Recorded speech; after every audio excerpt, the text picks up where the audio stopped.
Amanat apel gelar pasukan operasi Ketupat Rogo tahun 2025 hari Kamis 20 Maret 2025. Assalamualaikum warahmatullahi wabarakatuh. Salam sejahtera bagi kita sekalian. Shalom, Om Swastiastu, Namo Buddhaya, Salam Kebajikan. Yang saya hormati segenap unsur pimpinan daerah, para pejabat TNI Polri dan instansi lainnya, para tokoh agama, tokoh pemuda, dan tokoh masyarakat, serta para tamu undangan dan peserta apel gelar pasukan yang saya banggakan. Puji syukur kehadirat Tuhan Yang Maha Esa, karena atas limpahan rahmat dan karunia-Nya kita masih diberikan kesehatan serta kekuatan untuk dapat melaksanakan apel gelar pasukan operasi Ketupat 2025 secara serentak di seluruh wilayah Indonesia. Apel gelar pasukan merupakan bentuk komitmen untuk memastikan kesiapan personil dan sarpras serta memperkuat sinergitas dengan stakeholder terkait sehingga operasi Ketupat 2025 dalam rangka pengamanan mudik serta perayaan Hari Raya Idul Fitri 1446 Hijriah dapat berjalan dengan aman, tertib, dan lancar.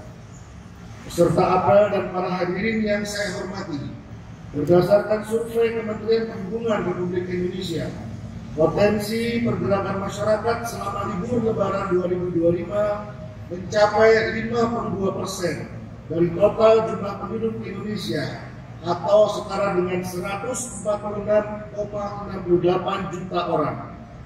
Jumlah ini diperkirakan akan dapat berubah sewaktu-waktu, mengingat pengalaman kita pada pengamanan Lebaran tahun-tahun sebelumnya.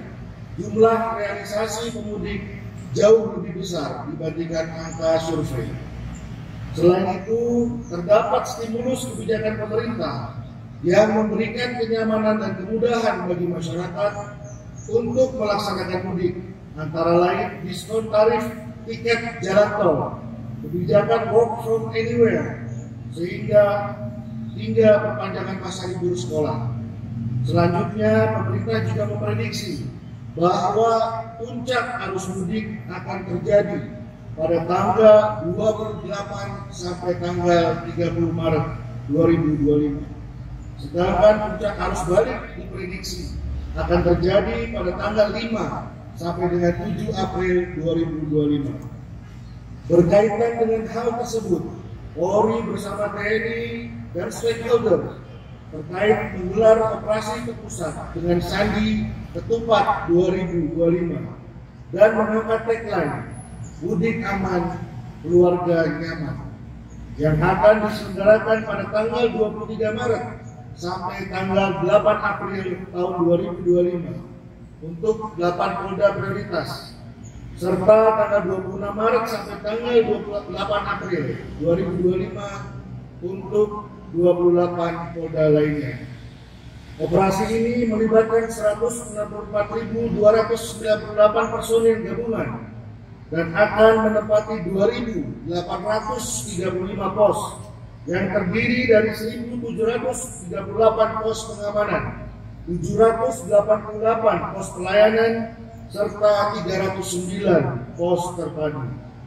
Sebagai pusat informasi dan pelayanan bagi masyarakat yang sedang melakukan perjalanan, serta pengamanan terhadap 126.736 objek pengamanan berupa masjid, lokasi sholat Idul Fitri, objek wisata, pusat perbelanjaan, terminal, pelabuhan, stasiun, kereta api, dan bandara.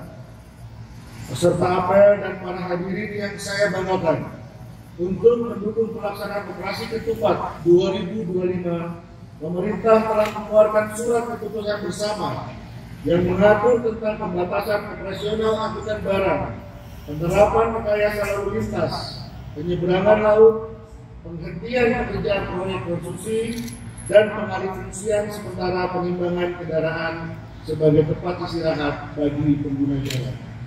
Untuk itu, pedomani pelaksanaan SKB ini dan sosialisasikan kepada masyarakat melalui berbagai saluran media sehingga dapat dipahami dan dilaksanakan dengan baik.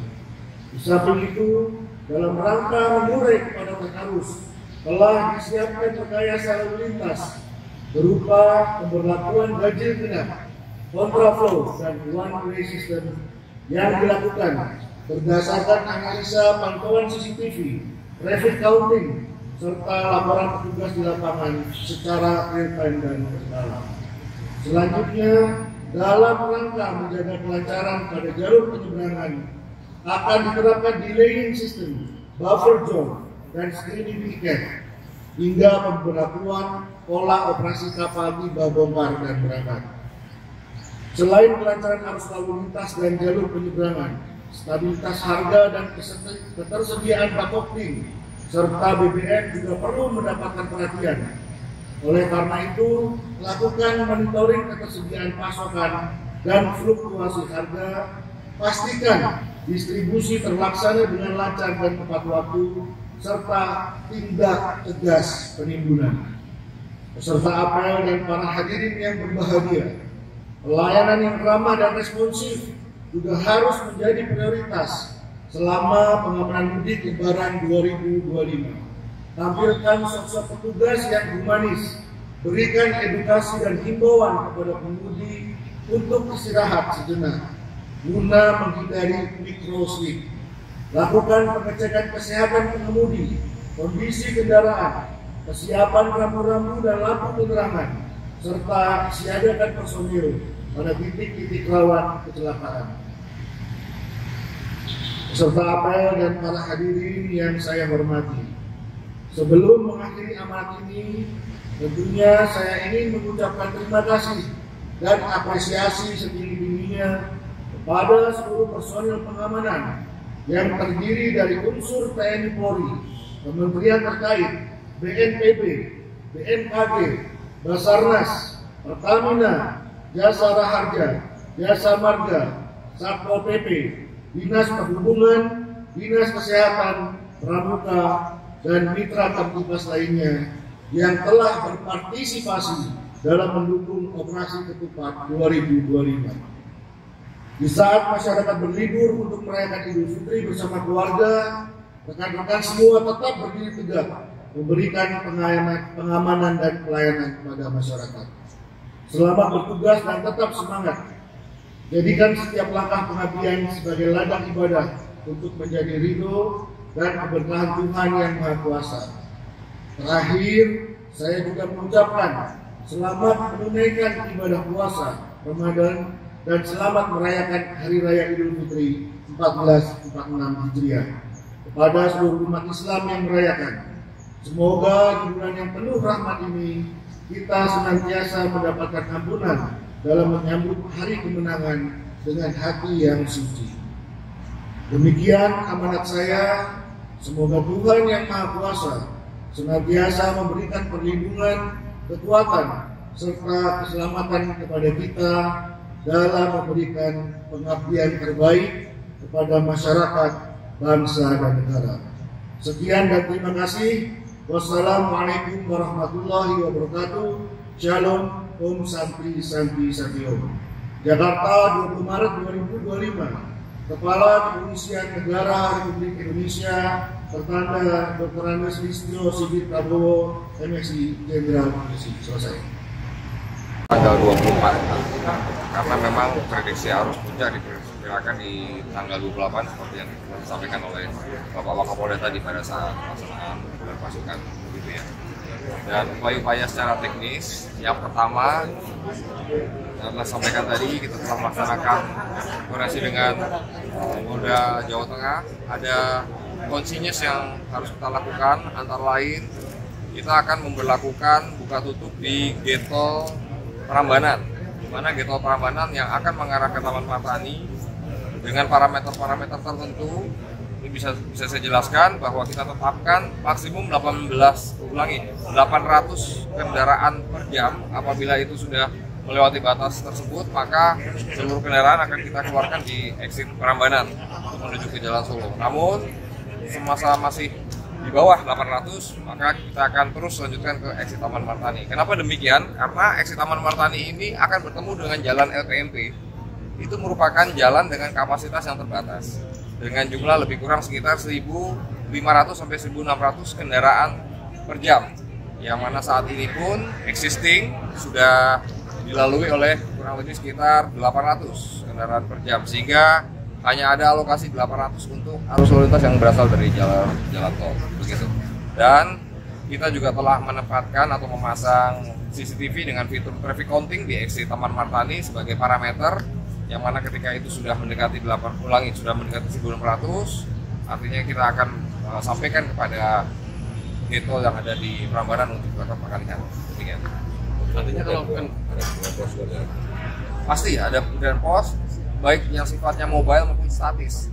Dan saya telah membentuk 6 tim urai yang ini akan kita lakukan patroli mobile, terutama di kawasan Yogyakarta bagian timur.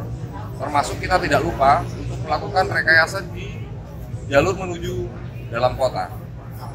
Dan yang pastinya untuk kegiatan-kegiatan rekayasa arus lalu lintas di pusat tujuan wisata masyarakat di Yogyakarta yaitu Malioboro, kita sudah punya cara bertindak yang mudah-mudahan bisa cukup signifikan mengurai kepadatan arus lalu lintas.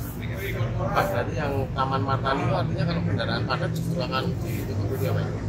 Taman Martani kalau kendaraannya padat, kita akan alihkan ke jalur exit tol Prambanan yang nanti akan bertemu di Jalan Solo. Itu masih wilayah Kabupaten Klaten, Jawa Tengah. Gitu. Dengan lancar ketika lancar tetap akan kita buka.